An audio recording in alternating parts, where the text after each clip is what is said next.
Sanibonani guys, igama ngiNqobile Mphathela Mazibela. Inimba ngomhla ka-2 February. Guys, uma ninje ulwandle washaya amahloni mekuwukuthi-ke manje uHlathi uyambuza ukuthi, hey mfana, uthini kumina? Uthini? Like uyangihlanyela-ke wena manje. Uthi wena ushayisula ikamva waqeda wathula. Hayi wamane wathi uSidney cha, akunjalo. Umfana bekade efuna ukusho. Sonke lesi sikhathi lento ibimudla. Ethandaza futhi esho ukuthi ucela ngathi angalulama esibhedlela ulikamva, kodwa-ke kwagcina kungalunganga. Hhayi ukuthi bekade engafuni ukunitshela, bekade esawa nje kuphela umfana. Wamane wathi uHlathi, hey wemfana woza la. Hayi, waqala wabuka ubaba wakhe-ke manje sebona ukuthi hey cha, ngeke sengathi kukhona okusina umjeqeza. Wamane nje uSidney wathula, wangafuni ukuyingena le ndaba. Wathi ndithe wozapha, kusho uHlathi esho kulwandle.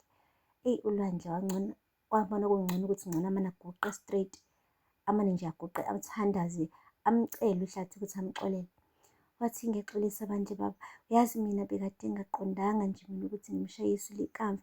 Bekade nje kwakumele nje ngihlale nje endlini ngingahambi ngalolo busuku, ngase ngijahe ukufika ekhaya futhi nje ngangiphuzile.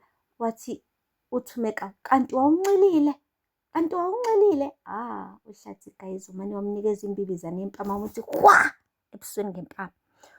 Hawu, wabamba idlathi wathi hawu, ngiyaxolisa. Wabuka uSidney, ecathi uSidney uzomlamulela. USidney wazithulela guys. Yeyi uHlathi uthe suka lapho wathi vice grip, mbamba la emqaleni wamklinya.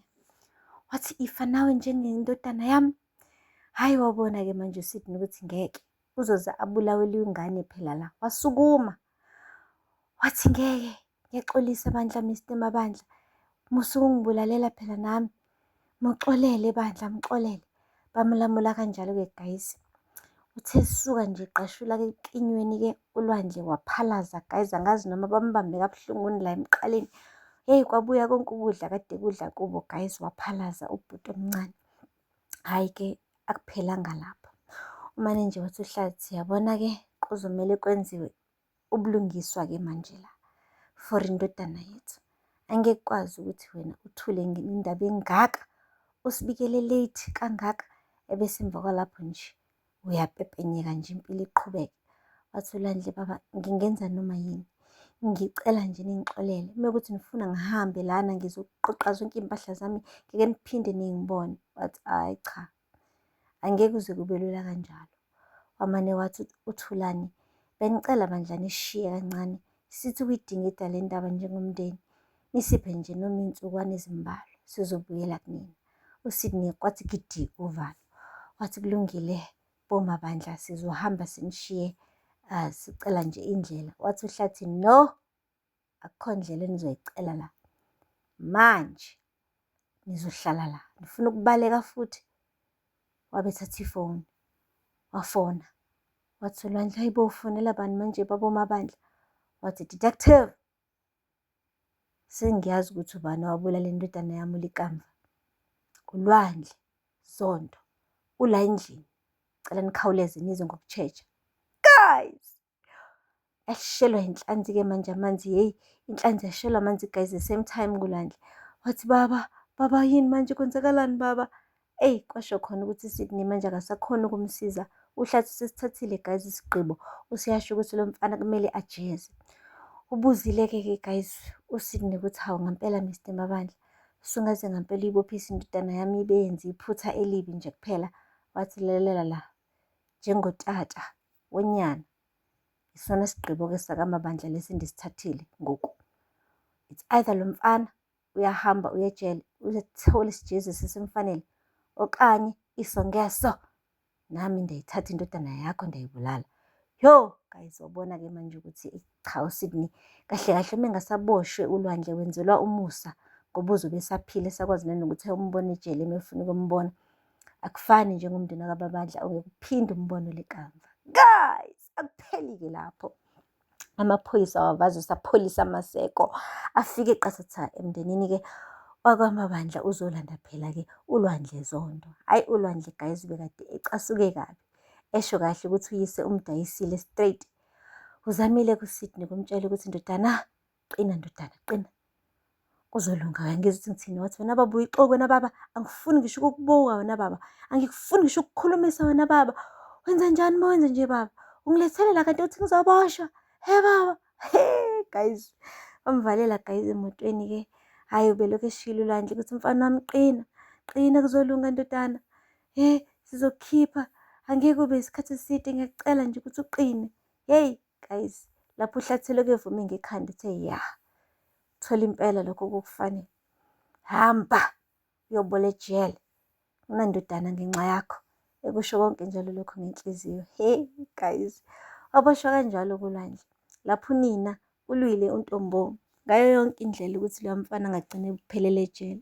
Kodwa-ke nawe uSydney ubethi wenza okulungile ebandla, ubengayitshela ukuthi umndeni wakwaMabandla uzombophisa undodana wakhe.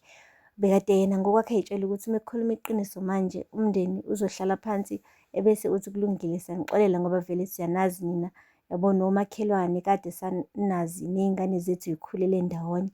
Kanti hhayi bandla iy'nhliziyo yisabovu, umndeni wamaBandla nje iy'londa yakakapholi. Bamane bathatha nje isigwebo esinzima impela, bathi umfana akahambe ejele eyojezela izono zakhe. Guys, akupheli-ke lapho. Nangu-ke noma wethu phela uzama ukuthola ama-love bags ngayo yonke indlela Qhawekazi.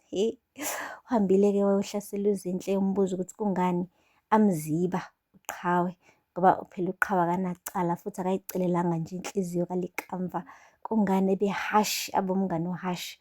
Uyasho kuZinhle ukuthi hhayi, ingxaki ukuthi phela mendibona uQhawe ngimane ngibona uLikamva, angapholi kahle enhliziyweni yami ukuthi akasekho, futhi-ke nenhliziyo yakhe isenhliziyweni kaQhawekazi. So nje angikho right. Wathi manje iphutha likaba uthi uNtombo akaphole kanjani ube wena umenza afile guilty, umenza afile guilty nangaphezu kwalokho nale nhliziyo usazama ukuyijwayela ukuthi-ke ekamfowabo akusiyona yakhe, nawe umenza afile guilty.